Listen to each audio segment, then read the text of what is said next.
Let me tell you something. Truth doesn't always walk up to you politely and introduce itself. Sometimes truth whispers, sometimes truth hides in the cracks of a sentence, and sometimes truth is sitting right there in front of you, wearing a smile, but holding a knife behind its back. I'm talking to somebody today who's been feeling something in their gut. You can't explain it, you can't put your finger on it, but deep down you know something's off. His words don't sound the same anymore. His tone don't hit the same way. And when you ask simple questions, suddenly there's hesitation, or worse, there's a phrase, 6 little words that seem harmless, but carry a whole lot of weight. Now, I'm not here to make you paranoid. I'm here to make you aware. Because you can't fight what you won't face, and you can't protect yourself from what you refuse to see. See, the problem is, too many of us have been taught to trust the image instead of the evidence. We ignore the clues because we're afraid of what the truth might do to us. But the truth will do more to protect you than a lie ever could. So today, I'm going to walk you through what those 6 words really mean, how they show up, why they show up, and what you need to do when you hear them. Because once you know, you can't be fooled. Once you see, you can't be blinded. And once you understand, you can take back your peace, your dignity, and your future. Sometimes the most dangerous words you'll ever hear aren't loud, angry, or dramatic. They're quiet, smooth, and delivered in a way that makes you question yourself instead of questioning him. That's how the enemy of your peace works. It plants seeds of doubt, not just in what you see, but in what you hear. A man who's hiding something doesn't always come out swinging with lies that are easy to catch. No, he weaves his deceit into everyday conversation, sliding it into moments when your guard is down, when you're more likely to accept it without thinking. Those 6 words, they don't sound like a confession. They don't sound like a warning.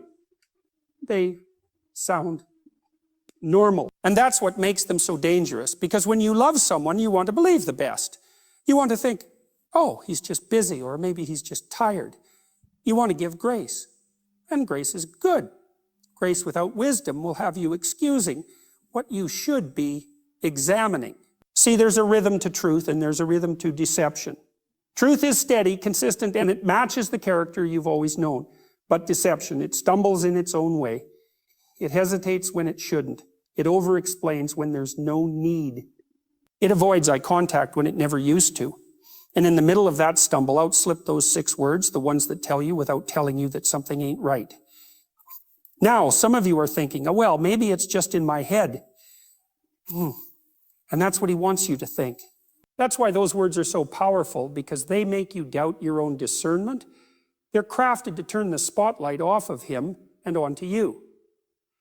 To make you the one questioning, second-guessing, replaying conversations in your mind. And while you're caught in that loop, he's free to keep doing what he's doing, thinking you'll never connect the dots.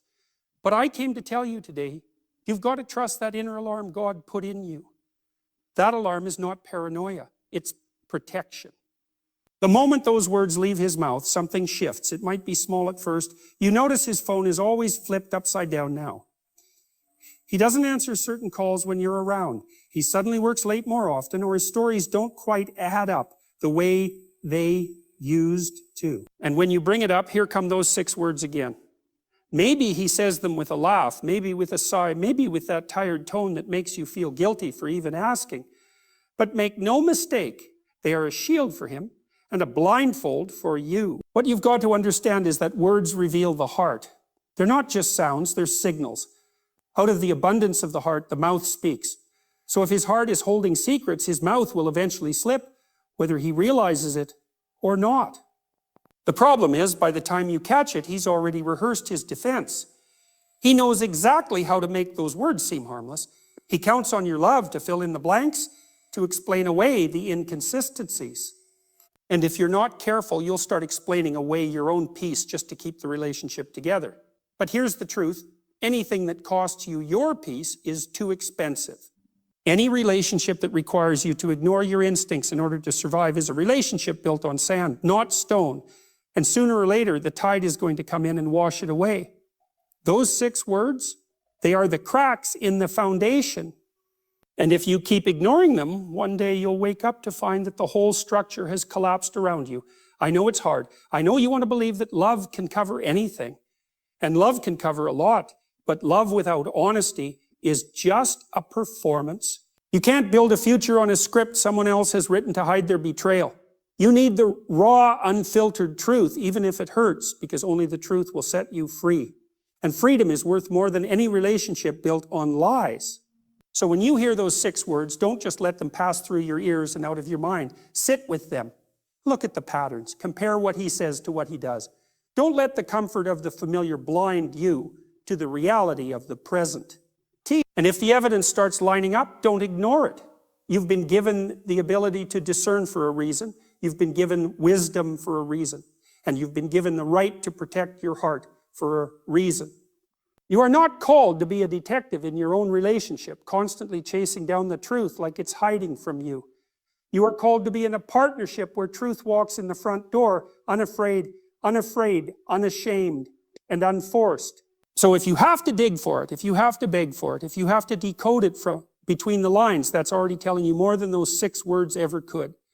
The moment you choose to stop ignoring what you hear and start confronting what you know, you take your power back. And when you take your power back, you stop being controlled by words meant to confuse you. You stop living in the fog of his deception. You step into the clarity of your own worth. Because once you hear those 6 words for what they really are, you'll never unhear them again. And once you see the truth, you can't unsee it. Cheating doesn't just happen overnight. Nobody wakes up one morning, looks in the mirror and says, today is the day I'm going to betray someone who trusts me. No, it starts small, so small that at first you wouldn't even notice it if you weren't paying attention. It begins in the shadows, in the little shifts of routine, in the subtle changes in how someone responds to you. And more often than not, it begins with patterns of avoidance, patterns of deflection, patterns of excuses that sound harmless, but are actually building a wall between you and the truth. See, before the heart wanders, the mind starts looking for ways to justify it. That's where the excuses come in. They're the bridge between who he was and who he's becoming. At first, they're almost believable. But over time, you notice these phrases start showing up more and more, like rehearsed lines in a play he's been performing. Here's the danger. When you hear the same excuses on repeat, you start normalizing them. You stop asking questions because you already know the script. He says the line, you nod and life goes on. But what's really happening is that every repeated excuse is laying another brick in that wall of separation. And one day you look up and realize you can't see each other clearly anymore. He knows exactly how much to tell you to keep you from pushing, but not enough for you to see the full picture. Those 6 words you've been hearing, they're not random. They're part of the pattern. They usually show up right when you're about to uncover something, right when you're asking a question that gets too close to the truth. That's when he drops them like a smoke bomb. So your focus shifts from the truth to the tension in the room. And here's what makes it worse. You start doubting yourself. You start wondering if you're being too sensitive, too suspicious, too controlling. But let me tell you something. The same God who gave you the ability to love also gave you the ability to discern. That gut feeling you keep trying to silence, that's not paranoia. That's awareness. It's the early warning system built into your spirit, telling you that something in the pattern is not lining up. The problem is, love can make you blind to patterns you would see clearly in someone else's situation. If your friend told you her man was acting like this, you'd be quick to say, girl, you need to pay attention. Something ain't right. But when it's your own relationship, you hesitate. You think, well, maybe it's just stress, or maybe I'm overreacting. And he's counting on that hesitation. That's why the patterns continue, because they haven't been confronted. When excuses become routine, they're no longer explanations. They're cover stories. And cover stories don't exist without something to cover. You've got to ask yourself, well, why does he feel the need to use this same line over and over? What's really happening when I'm not there? Because let me tell you, the truth doesn't need to hide behind repetition. Truth can stand on its own. Lies, on the other hand, need constant reinforcement to survive. And the more he gets away with it, the more confident he becomes. The excuses get smoother, the timing more precise, the delivery more convincing. It's no longer just about hiding the truth. It's about managing the narrative so well that you don't even think to look for the truth anymore. That's how people end up blindsided. It's not that there were no signs. It's that the signs were dressed up as something harmless. But here's the reality. No matter how polished the excuse, the truth has a way of slipping through the cracks.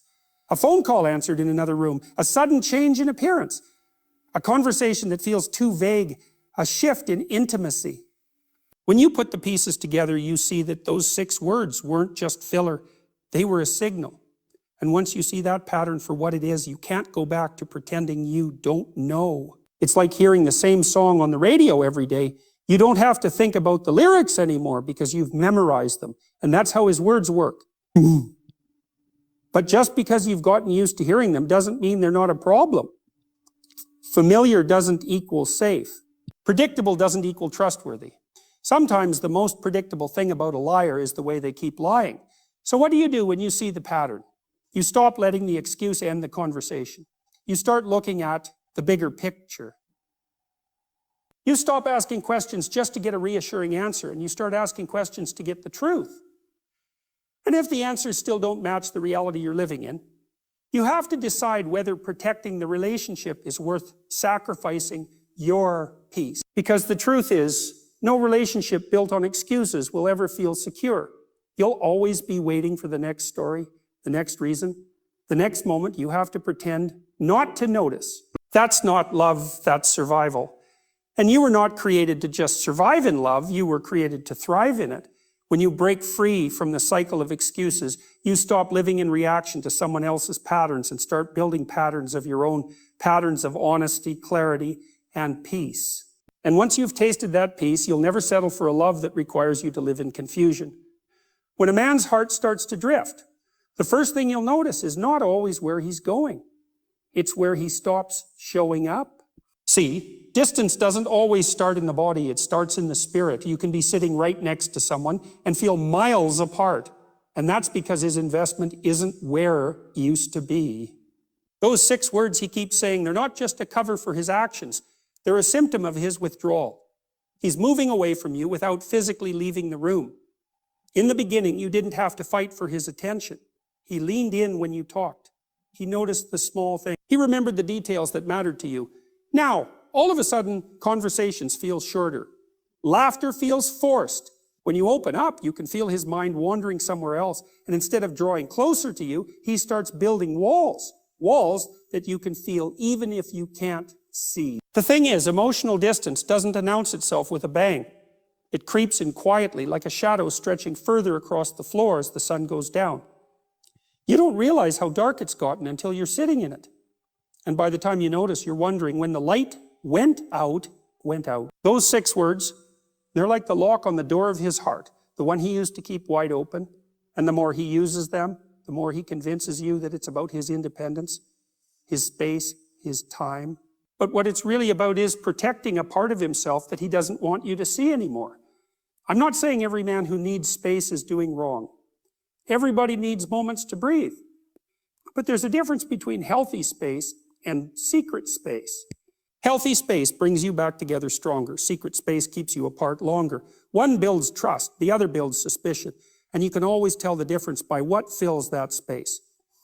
If the time apart makes the time together better, that's healthy. But if the time apart makes the time together colder, you're not dealing with space, you're dealing with distance. You see, when someone is emotionally connected to you, they want to share their world.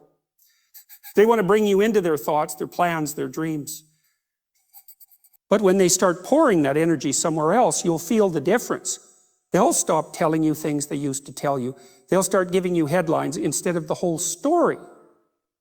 And when you ask for more, here come those 6 words again, spoken just firm enough to let you know that's all you're going to get. And this is the part that hurts. You remember what it felt like when you were the one he confided in. You remember the late night talks, the way he looked at you, like you were the only person in the world who understood him. And now you can't help but notice that someone else might be getting that version of him while you're getting the edited version. That's not just distance, that's displacement. Your place in his life is being moved without your permission. Here's the trap. You start working harder to close the gap. You try to be more understanding, more patient, more accommodating. You tell yourself that if you just give him time, he'll come back around. But if his emotional energy is being poured somewhere else, no amount of patience will refill your cup because you're not dealing with a temporary break. You're dealing with a shift in priority. And until you face that, you'll keep trying to repair something he's already replaced. When the heart is somewhere else, the body will follow. It may not happen immediately, but it's only a matter of time. That's why recognizing emotional distance is so important, because it's often the warning before the wreck. The walls don't go up all at once. They're built brick by brick, moment by moment, excuse by excuse. And if you ignore the signs, you'll wake up one day on the outside looking in, wondering how you became a stranger in your own relationship. But here's the good news. You don't have to wait for the damage to be complete before you decide what to do. You can stop letting those 6 words be the period at the end of the conversation. You can ask the hard questions. You can require the openness you deserve. And if you don't get it, you can make the choice to protect your heart before it's worn down to nothing. Nothing. Because you deserve a connection that doesn't have to be chased. You deserve a love that leans in, not a love that pulls away. You deserve someone who's not just present in the room, but present in the relationship. If his attention, his affection, and his openness have to be begged for, that's not partnership. That's charity work for someone who's not giving back. And I'll tell you this. Once you've experienced a love that's consistent, you'll never again mistake distance for independence. You'll know the difference between someone who needs a moment and someone who's already halfway gone. And when you know the difference, you'll stop trying to fix what's not yours to fix. The reason I'm talking to you about these 6 words isn't so you can walk around with suspicion in your heart or fear in your mind. It's so you can walk in clarity. Because confusion is a breeding ground for manipulation, and manipulation thrives when you're too unsure of yourself to act. But the moment you get clear on what you're hearing, on what you're seeing, on what you're feeling, that's the moment you take your power back. See, too many people stay stuck because they think protecting their peace means keeping the relationship at all costs. They confuse peace with avoidance. They believe if they just don't rock the boat, everything will be fine. But real peace doesn't come from pretending there's no storm. It comes from knowing you can survive it. Real peace is built on truth, not on denial. And the truth is, if those 6 words are showing up over and over, you owe it to yourself to ask why. You are not called to live in a constant state of emotional guessing games. You are not designed to spend your days reading between the lines of someone else's half-truths. You deserve straightforward answers, clear intentions, and consistent actions. And when you don't get that, it's not a sign to try harder. It's a sign to step back and evaluate whether you're in a space that honors who you are. The dangerous thing about deception is that it will make you second guess your own reality. It'll have you thinking, and maybe I'm the one overreacting. Maybe I'm being too sensitive. Maybe it's just me. But once you start questioning your own judgment, you've already given away the ground you stand on. And if you give away enough of it, you'll find yourself shrinking in a relationship that was never meant to make you small. I'm telling you, clarity is a gift you have to give yourself, even when the truth hurts, because the truth might sting for a season, but lies will wound you for a lifetime. And if those 6 words are the doorway to a lie, walking through them without confronting them will only lead you deeper into confusion. The reason some people never get free is because they keep trying to fix what needs to be faced. They keep putting energy into proving themselves to someone who's already decided not to value them. They think if they love harder, forgive faster, and compromise more, the other person will see their worth. But your worth was never meant to be proven to someone who's committed to misunderstanding it.